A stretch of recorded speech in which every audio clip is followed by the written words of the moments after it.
Jadi emang unik sekali ini urusan utang ini. 10.000 ahli kelas, 10.000 ayat kursi nggak ngaruh. Selama tauhidnya nggak benar, imannya nggak benar, pasrahnya nggak benar. Apa sih lagian gitu? Saya udah ahlinya loh ya, astagfirullahaladzim saya ngomong, mudah-mudahan Allah tidak mengadab saya. Artinya saya ngomong begini, nggak bisa saudara bilang, Ustadz nggak ngalamin sih. Saya pol ngalamin. Digebukinnya iya, direndamnya iya, dihajar orang tengah jalan ya iya, dikepung orang sekampung ya iya. Sehingga saya bisa ngomong seperti ini. Dan itu jadi kenangan manis buat ente. Wah, yang ngegebukin juga berangkat umroh bareng-bareng. Nah, yang menjadi staf saya. Loh, itulah Allah. Viral, rumah penceramah Yusuf Mansur digeruduk puluhan warga yang tergabung sebagai investor batu bara Jabal Nur pada Senin 20 Juni 2022. Para investor menagih uang yang telah mereka setor dalam rangka investasi batu bara Jabal Nur yang juga dipresentasikan sebelumnya oleh Yusuf Mansur. Jadi menurut hemat saya memang satu ndablek ya, satu memang ada sifat ndablek di Yusuf Mansur. Terus kemudian yang kedua memang mungkin disengaja bahwa mereka hutang itu ya kalau bisa tidak dibayar begitu. Makanya sudah saya undang juga Mas, sudah saya undang juga untuk datang ke Masjid Darussalam melakukan mubahalah. Ternyata undangan-undangan saya juga diabaikan kan begitu. Karena diabaikan tidak ada jawaban, lalu kami mendatangi rumahnya yang disebut oleh media sebagai penggerudukan 1-2 itu. Tetapi dalam benak kami itu bukan penggerudukan, sebenarnya adalah silaturahmi untuk menyelesaikan permasalahan ini persuasif karena ini sesama muslim begitu Mas. Ya. Tapi kan kenyataannya media sendiri tahu dan Mas Haji sendiri tahu bahwa Yusuf Mansur justru tidak menemui kami, justru mereka melakukan perjalanan begitu.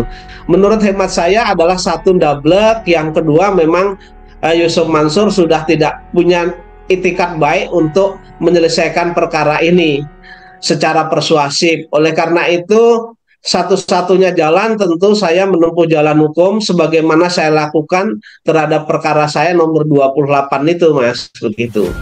Kemudian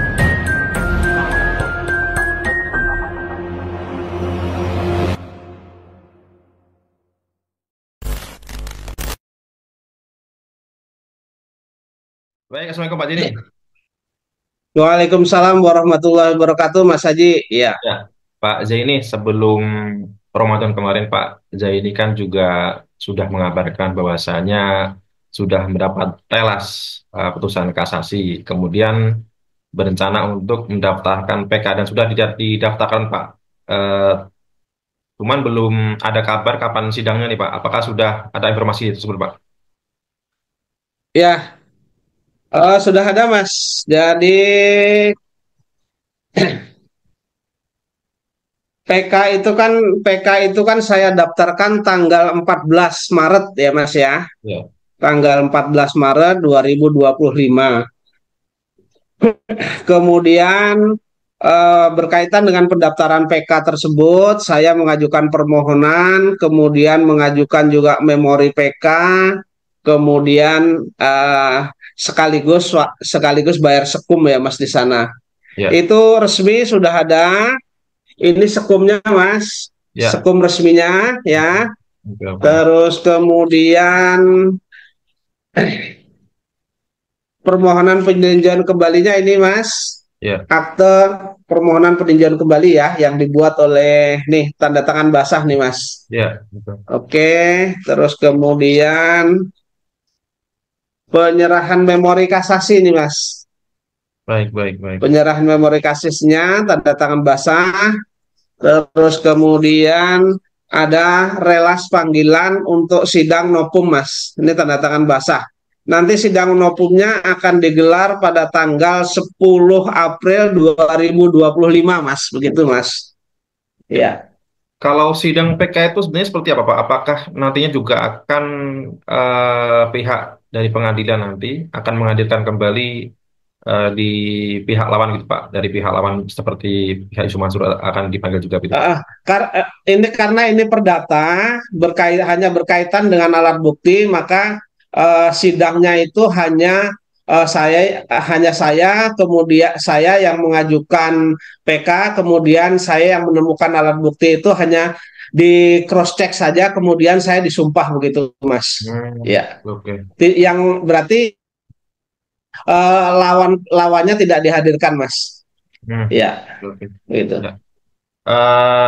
Artinya saat ini juga pastinya pihak dari lawan Yusuf Mansur dan kawan kan juga sudah mengetahui bahwasanya Pak Zaini juga saat ini sudah mendaftarkan PK gitu Pak. Ya. Kalau mungkin kalau dari media mungkin, tetapi berkaitan dengan relas pemberitahuan saya kurang tahu karena ini kan urusannya pengadilan untuk relas pemberitahuan, Mas. Iya, iya. Ya, Kalau sesuai dengan ketentuan aturan itu kan secepat mungkin juga, paling lama 1 bulan itu sudah disampaikan kepada mereka gitu. Tapi ini kan baru dari tanggal 14, sekarang itu apa ke tanggal belum ada 1 bulan sih, Mas. Ya. ya, ya, ya mungkin kan dari pihak lawan mengira Pak Zaini tidak akan melakukan perlawanan dan mengira sudah inkrah. Dan ternyata kan Pak Zaini juga mengajukan PK. Dan Pak Zaini juga sudah cukup optimis dengan alat-alat bukti baru yang sudah Pak Zaini temukan gitu Pak ya. Sangat optimis, sangat optimis. Jadi landasan saya mengajukan PK itu adalah dasarnya sesuai dengan alasan yang ditentukan oleh pasal 67 huruf A dan huruf B, kemudian huruf F Undang-Undang Nomor 3 Tahun 2009 tentang perubahan kedua atas Undang-Undang Nomor 14 Tahun 1985 tentang Mahkamah Agung, Mas. Ya. Jadi yang huruf A-nya itu menyebutkan kalau putusan itu didasarkan oleh kebohongan pihak lawan dan diketahui setelah perkara itu diputus. Ya. Kemudian yang huruf B-nya itu ditemukan alat bukti yang menentukan kalau itu diajukan pada saat itu belum putusan, tentu putusannya tidak sebagaimana yang sudah begitu. Ya begitu, Mas. Karena di sana saya temukan ya kenapa ini saya ajukan karena saya temukan di sana bahwa yang bertanda tangan sesuai dengan dokumen saya, kemudian sesuai dengan dokumen dan kemudian yang bertanda tangan di surat kuasa itu berbeda, Mas. Ya, ya. Artinya tanda tangan surat kuasa tergugat 4 ya BMT Darussalam itu berbeda dengan dokumen yang saya dapatkan, dan dokumen ini adalah resmi dari pihak yang terkait begitu. Nah, kalau itu misalnya posisinya kemarin kita temukan alat bukti itu, tentu pengadilan tinggi tidak akan mengabulkan eksepsi daripada tergugat 4 atau BMT Darussalam begitu, Mas. Yeah. Jadi berbeda sesuai dengan dokumen yang ada sama saya, yang saya dapat ini, bahwa ketua dari BMT Darussalam itu adalah Imam Prakoso, kemudian sekretarisnya adalah Eko Perihantono. Sementara dalam surat kuasa yang mewakili BMT Darussalam atau tergugat 4 itu dahulu yang mengaku sebagai ketua adalah Chandra Dermawan, kemudian yang mengaku sebagai sekretaris adalah R. Yudi Suwardi, sehingga kontradiktif dengan punya saya. Oleh karena itu ini saya ajukan alat bukti ini karena menurut hemat saya, ketika BMT itu diwakili oleh orang yang tidak berwenang, maka segala sesuatu yang dilakukan oleh kuasa hukum berdasarkan surat kuasa yang ditandatangani oleh orang yang tidak berwenang tadi adalah tidak sah. Dan apa yang dilakukan dalam persidangan oleh kuasa hukum tergugat 4 ini, maka harus diabaikan. Sementara kan kita ketahui bahwa di pengadilan tinggi itu eksepsi daripada tergugat 4 atau BMT Darussalam itu dipertimbangkan, yang mana mereka mengatakan bahwa eh, peradilan umum atau pengadilan Jakarta Selatan tidak berwenang mengadili, yang berwenang mengadili adalah pengadilan agama, begitu Mas. Saya optimis bahwa hakim PK ini nanti akan mempertimbangkan apa yang saya ajukan ini, begitu Mas. Di samping alasan yang lain, Mas, ya, terkait dengan saya temukannya alat bukti yang menyatakan bahwa ketua dan sekretaris BMT itu bukan orang yang bertanda tangan itu, maka menurut hemat saya ketentuan huruf A dan huruf B-nya terpenuhi, sehingga seharusnya dikabulkan, gitu Mas. Ya. Ya, selain kabulkan yang sudah Pak Zaini sebutkan tadi, Pak, persoalan adanya dugaan tidak pidana juga di sini, bahwa misalnya Pak Zaini juga sudah menyampaikan dahulu, Pak, merasa bahwa tanda tangan Pak Zaini juga terkesan diduga dipalsukan gitu, Pak. Nah, ini langkah Pak Zaini selanjutnya bagaimana begitu, Pak? Langkah selanjutnya tentu saya akan menempuh hukum, baik tentu menempuh hukum pidananya. Nanti akan saya ajukan juga. Karena saya menduga bahwa alat bukti yang diajukan oleh tergugat 4 berkaitan dengan saya katanya sudah menarik uang tersebut, padahal saya tidak pernah melakukan tanda tangan itu.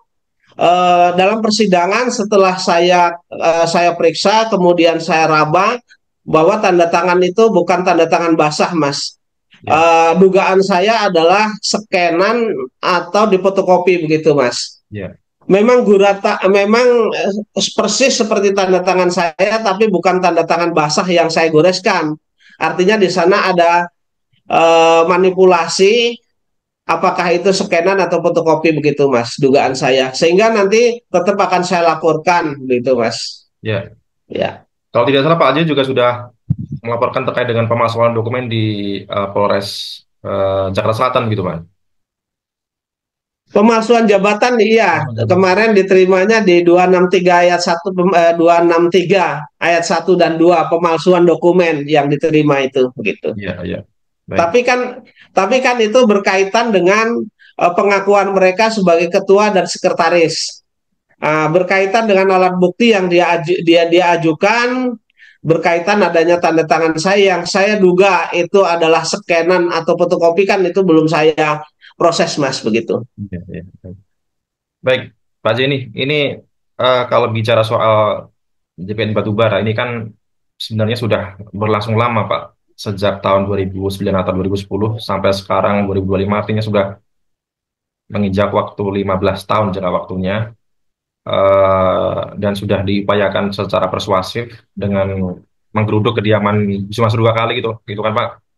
Nah, selama ini kan terkesan Yusuf Mansur itu santai-santai saja, anteng-anteng saja gitu, Pak, ditagih hutang oleh ratusan investor. Nah, ini ada sebuah video, Pak Zaini, bahwa Yusuf Mansur itu mengaku bahwasanya dia sudah terbiasa soal hutang.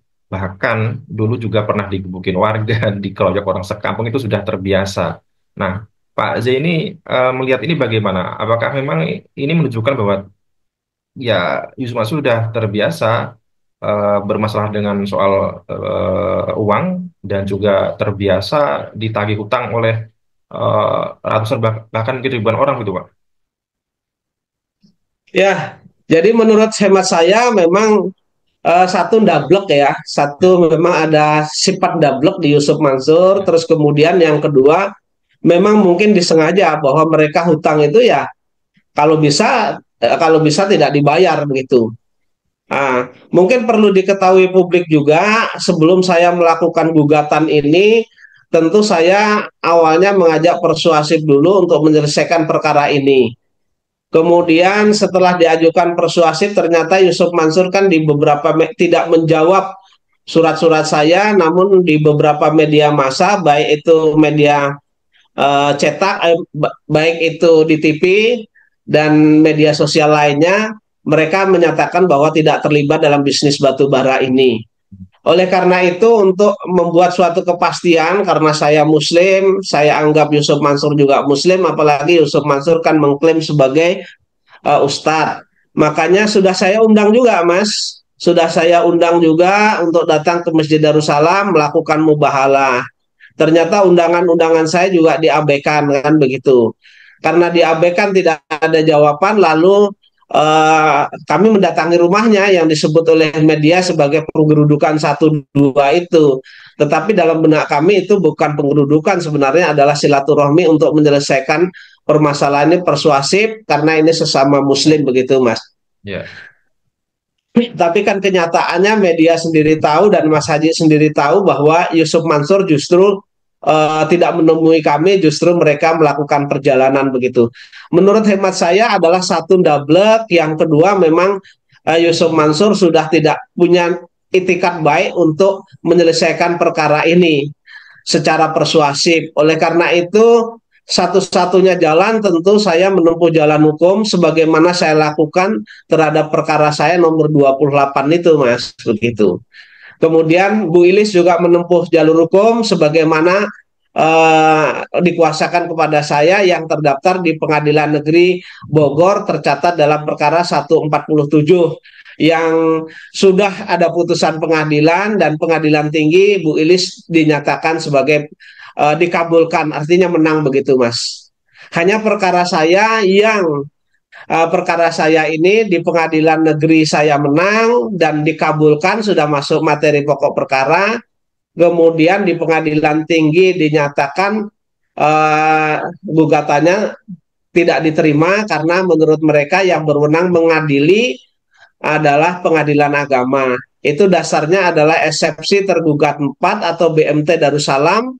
Ternyata sesuai dengan alat bukti yang saya terima dari kementerian, itu ternyata yang tanda tangan dalam surat kuasa itu bukanlah orang yang berwenang. Ini versi saya sesuai dengan dokumen atau alat bukti yang saya ajukan sekarang begitu, Mas. Ya. Oleh karena itu saya beranggapan karena yang bertanda tangan untuk bersidang di pengadilan negeri, pengadilan tinggi, dan kasasi Mahkamah Agung itu ditandatangani oleh orang yang tidak berwenang, maka saya minta ke Majelis Hakim PK untuk membatalkan putusan pengadilan negeri, pengadilan tinggi, dan kasasi Mahkamah Agung begitu, Mas.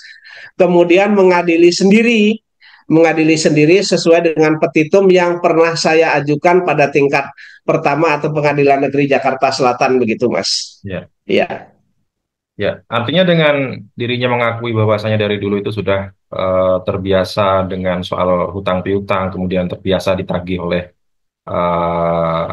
ratusan orang atau banyak orang.